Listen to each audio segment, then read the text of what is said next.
Good day guys, ngayon sasagutin na naman natin ulit ang isang katanungan mula sa taas. Ayan po.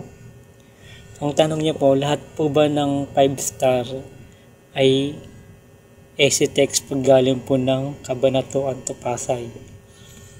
Yun po yung tanong. Yes po ma'am, lahat po ng galing ng Cabanatuan papuntang Pasay, lahat po ay ECTEX. Dati po may biyaheng Baya Bulacan.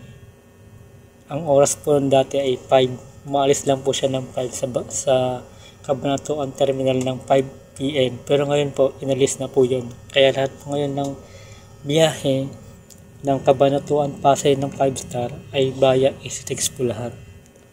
Sana po makatulong. Salamat. Kung ano man po yung ibang katanungan tungkol po sa mga bus, tungkol sa bus, paki-write down below, paki-comment para masagot po natin. Paki-share po. Salamat.